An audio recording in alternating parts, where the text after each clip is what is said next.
শীতের এক দুপুর অর্কদীপ ব্যানার্জি ও মৃন্ময়ী মজুমদার সল্টলেকের বাড়ির ছাদে আড্ডায় মশগুল। সকাল থেকে বেশ হুড়হুড়ি করে কেটেছে আজ। টিভি চ্যানেল, ক্যামেরা, লাইট সব নিয়ে যেন দক্ষযজ্ঞ ব্যাপার। অর্কবাবু এসবের সাথে পরিচিত হলেও মৃন্ময়ী দেবীর কাছে সবটাই ছিল নতুন, তাই স্বভাবতই বেশ ঘাবড়ে ছিলেন। কিন্তু শেষ পর্যন্ত সব ভালোভাবে মিটে গেল।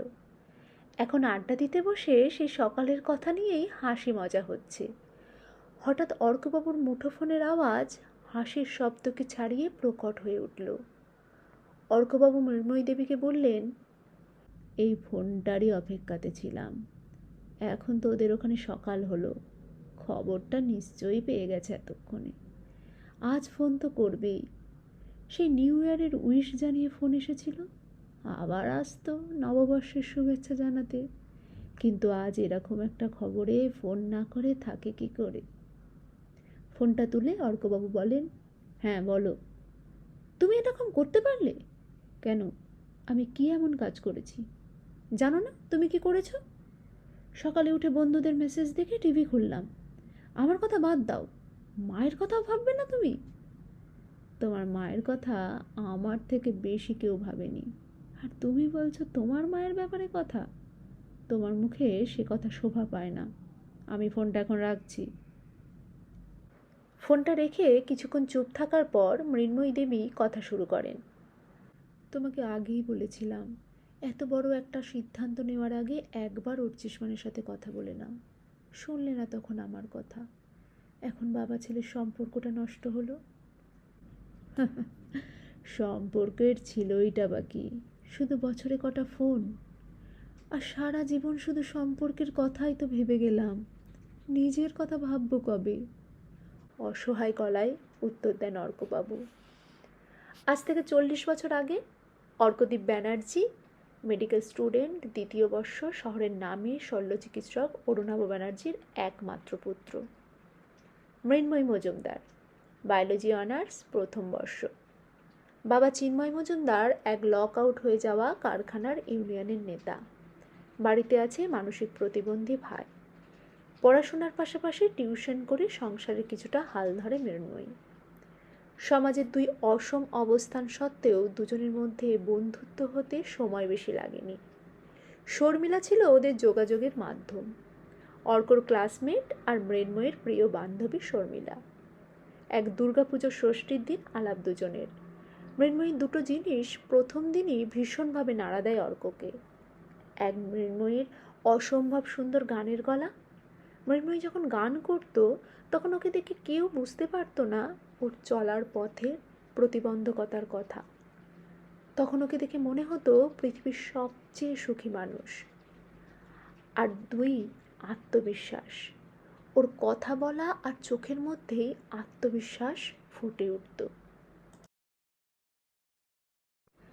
দুজনের বন্ধুত্ব অবশ্য ভালোবাসায় পরিণত হতে বেশ কিছুদিন সময় লেগেছিল।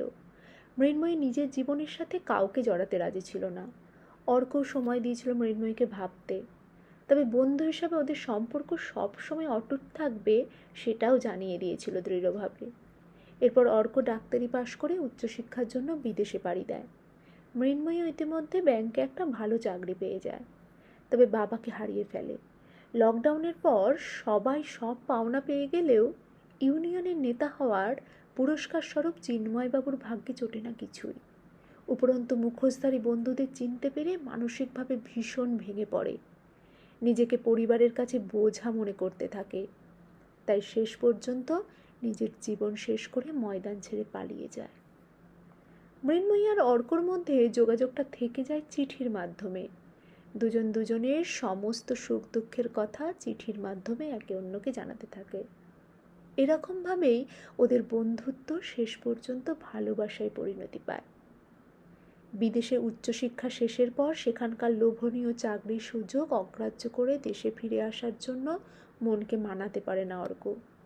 এদিকে মৃন্ময়ীর পক্ষে মা আর ভাইকে ফেলে রেখে বাইরে যাওয়া ছিল অসম্ভব, কারণ মৃন্ময়ীর চাকরির ওপরেই তো পুরো নির্ভরশীল ছিল ওর পরিবার। অর্ক কলকাতাতে ফিরে মৃন্ময়ীকে বোঝায় ওর কেরিয়ারের জন্য এই সুযোগটা কতটা দরকারি। বিদেশের গবেষণাতে সুযোগ সুবিধা অনেক বেশি। মৃন্ময়ীকে কথা দেয় যে ওর মা আর ভাইয়ের দায়িত্ব বিয়ের পর সে নিজে নেবে, কিন্তু মৃন্ময়ী কোনোভাবেই রাজি হয় না।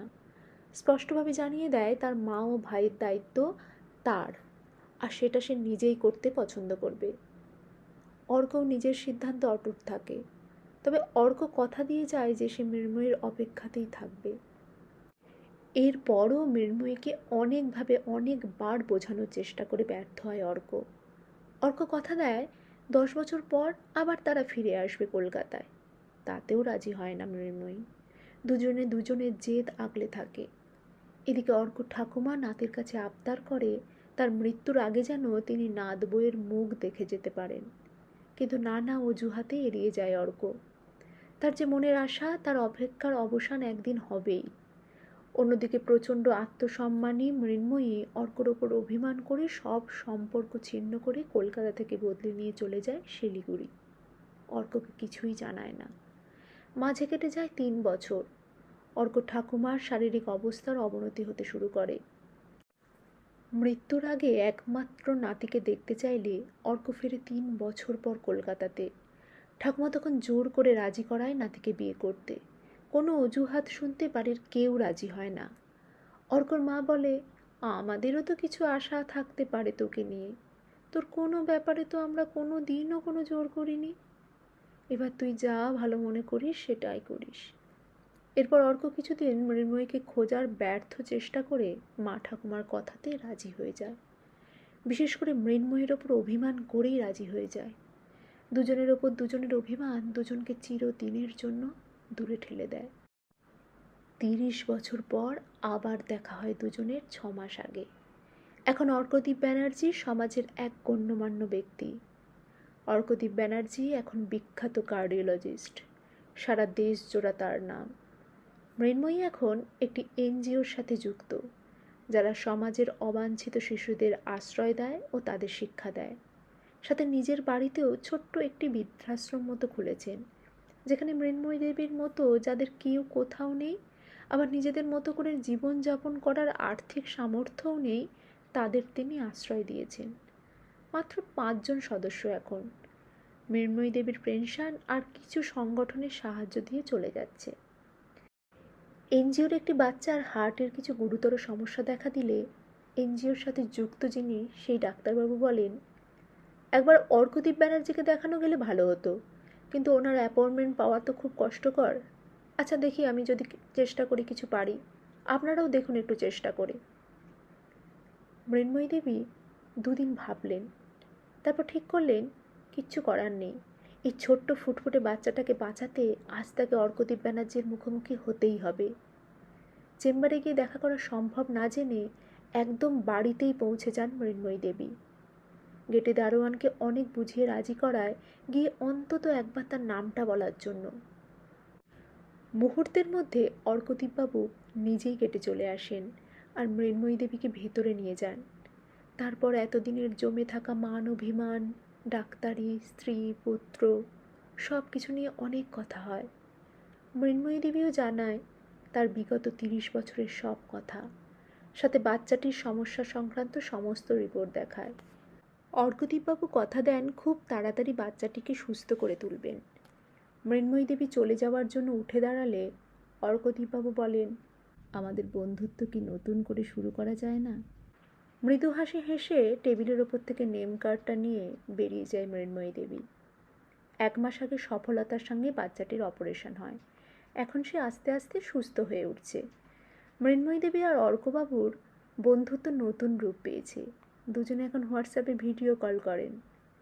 এই কদিন আগে কথায় কথায় মৃন্ময়ী দেবী জানায় যে তার বৃদ্ধাশ্রমে আসার জন্য অনেকে আসছেন, কিন্তু জায়গার অভাবে ফিরিয়ে দিতে হচ্ছে। সাথে সাথে কথাটা লুফে নেন অর্কবাবু। বলেন, আমার এত বড় 3 তলা বাড়ি থাকতে এত চিন্তা কেন করছো? তবে আমার একটা শর্ত আছে, শুধু বৃদ্ধা না, নিঃসহায় বৃদ্ধদেরও আমরা আশ্রয় দেব। মৃন্ময়ী দেবী বলেন, কিন্তু তোমার ছেলের আপত্তি হবে না তো? তারও তো কিছু মতামত থাকতে পারে। অর্কবাবু জানান যে মায়ের মৃত্যু সংবাদ শোনার পরও মাকে শেষ দেখা দেখতে আসতে পারে না, বাবার খবর নিতে বছরে 2 থেকে 3টে ফোন করে, তার মতামত নেওয়ার কোনো প্রয়োজনই নেই। আজ ভ্যালেন্টাইন্স ডে, তাই আজকের দিনটাকেই বেছে নিয়েছেন অর্কবাবু তার প্রিয় বন্ধুকে তার পছন্দের উপহারটি তুলে দিতে। এই বয়সে এসে যে সবারই একটা অবলম্বন দরকার, সেটা যে স্বামী স্ত্রীরই হতে হবে তার তো কোনো মানে নেই। বন্ধু হয়েও একে অপরের অবলম্বন হওয়া যায়, এটাই অর্কবাবুকে বুঝিয়েছেন মৃন্ময়ী দেবী। আজ তাদের বৃদ্ধাশ্রমে নতুন অনেক বৃদ্ধ বৃদ্ধা এসেছেন। সকলের হাসি মুখ, শুভেচ্ছা আর ভালোবাসা আজ অর্কবাবু ও মৃন্ময়ী দেবীর পরম প্রাপ্তি। এই কারণেই আজ এক জনপ্রিয় সংবাদ চ্যানেল ভ্যালেন্টাইন্স ডে স্পেশাল প্রোগ্রামে এটা কভার করেছে। তাই ছেলের সকালে উঠেই বাবাকে ফোন। অর্কবাবু মৃন্ময়ী দেবীকে আশ্বাস দিয়ে বলেন, ভেবো না, তোমার জন্য আমার ছেলের সাথে সম্পর্ক খারাপ হলো। আসলে সম্পর্কটা শুধু ওই কাগজ কলমেই ছিল।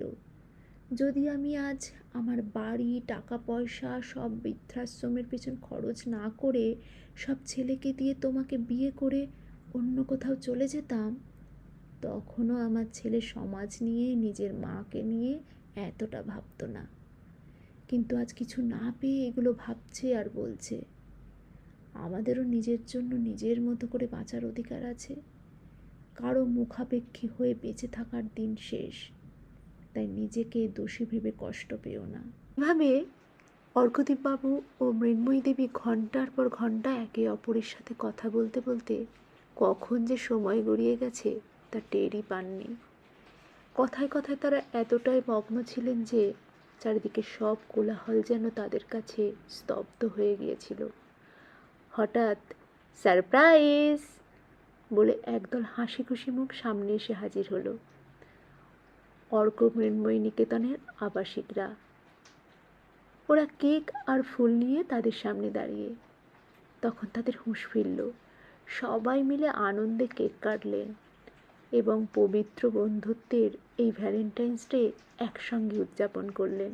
সবার মুখে হাসি আর চোখে ভালোবাসার উজ্জ্বল আভা যেন বুঝিয়ে দিচ্ছিল সত্যিকারের সম্পর্ক কখনো বয়স বা সামাজিক গণ্ডিতে আবদ্ধ থাকে না, তা শুধু ভালোবাসার বাঁধনে আরও মজবুত হয়।